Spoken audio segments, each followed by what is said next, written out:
Philippe lui répondit, « Même avec 200 pièces d'argent, nous n'aurons pas assez pour acheter du pain pour toute cette foule. » Bienvenue à l'Église M, bienvenue pour votre petite capsule méditative quotidienne. Nous sommes dans Jean 6 et nous nous efforçons de découvrir dans l'exemple de Jésus des pistes pour que nous aussi nous puissions vivre une vie généreuse et pas simplement sur le plan financier.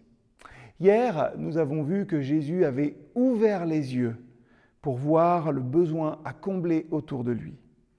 Trouver, c'est bien, découvrir, c'est super, mais régler, c'est mieux.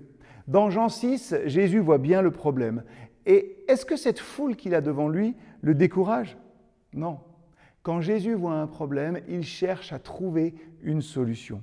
Au lieu de rester spectateur du besoin, Christ passe à l'action et il demande à ses disciples ce qu'il en coûterait finalement d'acheter du pain.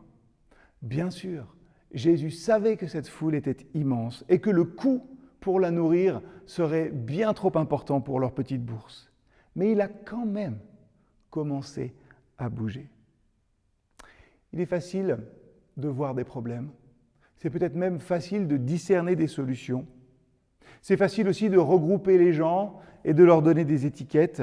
On le fait constamment, sans doute même par inadvertance, mais trop souvent, ces étiquettes ou la difficulté nous servent à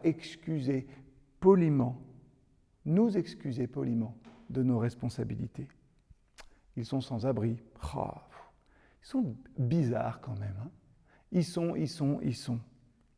En fait, je remarque que dans notre regard, les gens deviennent bien souvent des situations et les situations deviennent des problèmes. Et les situations problématiques, on le sait, ça ne change pas facilement. Du coup, pourquoi s'embêter ? À quoi ça sert finalement que je réagisse ou que je fasse quelque chose ?